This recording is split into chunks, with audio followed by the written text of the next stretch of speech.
come up, okay?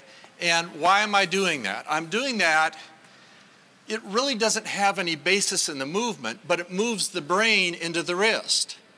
So what I'm trying to do is engage the brain and the wrist and not the elbow, not the shoulder, not the arms. So this movement just alerts the player that this is the lever that we're going to use. How many of you do this? Anybody out there? Okay, and I really got this idea from a club coach, Brian Begor, Renaissance Juniors in Pittsburgh. Brian's a former assistant coach. And I don't know that I believed it when he said it to me, but after working with my daughter, I thought, man, this works.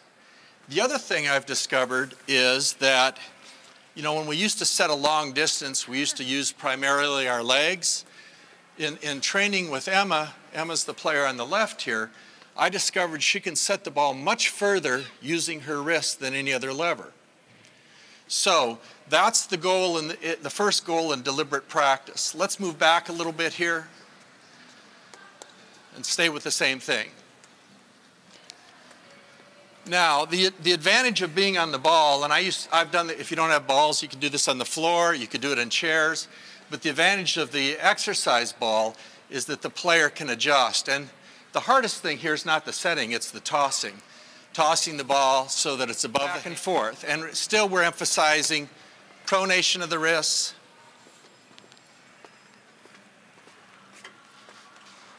Little flatter ball, more like you're setting up, there you go, like you're setting a 31.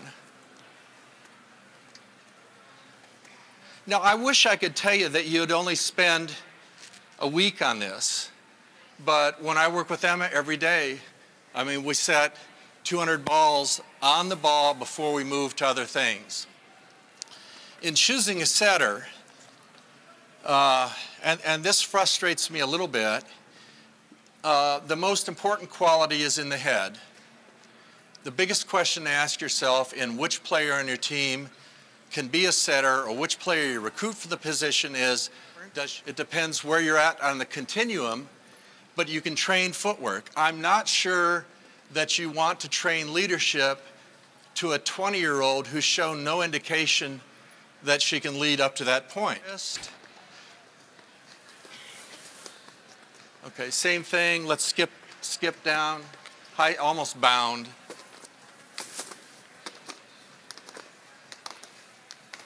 Okay, back.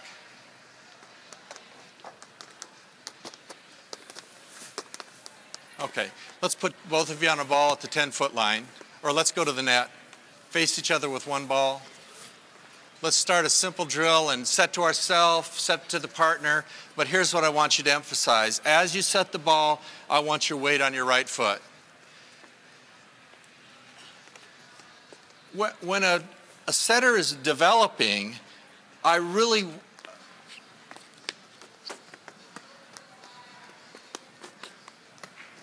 Now, I've never worked with Kelly, and I don't know that Emma and I have discussed this much, but they're both athletes, so they're both initially making a crossover step. The things that I'm evaluating as a coach are their heads. Do their heads basically stay at the same level when they move? Those of you that are baseball players know that when you're in the outfield, one of the keys to catching a fly ball is to not go up and down. And that's the same thing with a setter. A balanced setter will move and her head will stay at the same level. All right, good. Let's stop here a second. All right, Emma, I want you to jump set wherever you're at, and Kelly, you stay on the floor. Here we go.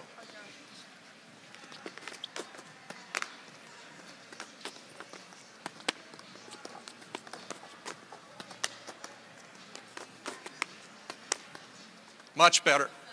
Same thing.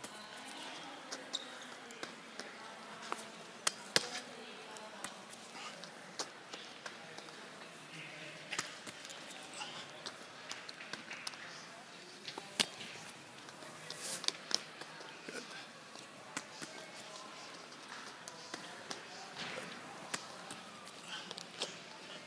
All right, good job. Could I have one of you stand in the box here? And somebody stand next to me and you can catch the ball when he bounces it.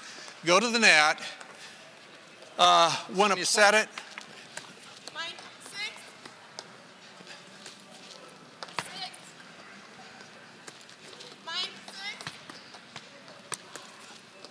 6. okay, come back and step into the ball. You're falling away from it. All right, you got it? You knew it, didn't you? Yes. Mine, 6. No, but what I need here can catch. All right, here we go. Mine, M. Good. 6. Good. Mine, 6. All right, ladies, I want you to jump set this ball now, okay? Okay, now, you went off 1 foot. I'm going to have, and that's fine, but I'm going to have you, right now, we're just going to work on squaring. All right, 2 feet, jump set. Ready, go. Mine, 6. M.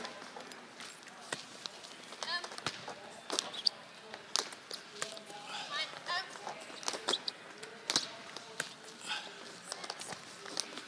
Okay, nice job. One of the things, I went to the men's Final Four when it was at Utah, and I was so impressed with the tempo of men's volleyball. One of the things that impresses me are the coaches who've incorporated that. I think Penn State's done the best job of incorporating the tempo that we see in men's volleyball. We're going to run it pretty quick here, and right now I'm just going to move you off the net a little bit. Okay, good. Now, with Kelly's set here, the last thing I want to happen on a 31 is that her hands come over the top. So I want her to pronate, set, but if she misses, this ball is high, not low.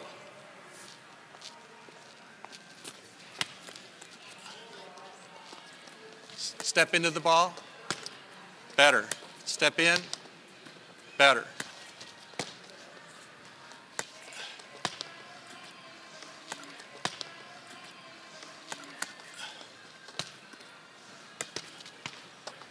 Jump set.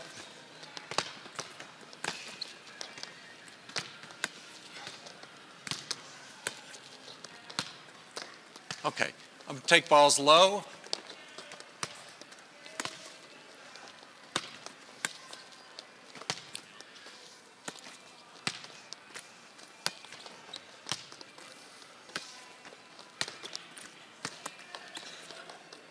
All right, good work. Let's get some live people to approach on a 31.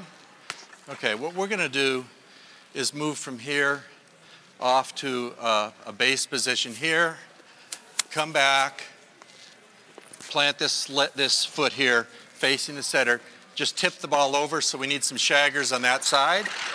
Ready? Here we go. Okay, attacker, get there a little sooner. Good. Good. Good. Good. Good. Good. Okay, let's add an M over here. Somebody back there. So in the training, and this is further down the road.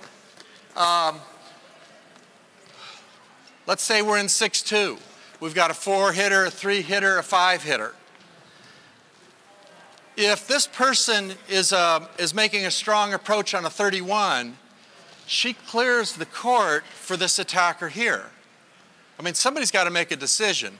We're either, and it's somewhat dependent on our level of block. It's dependent on the strength of the attackers. But there's a pretty good chance this middle, at least mentally, has to lean one way or the other, even if they're bunch blocked. So now it's 31, 5, or the M. And you just tip the ball over to 1. Okay, ready?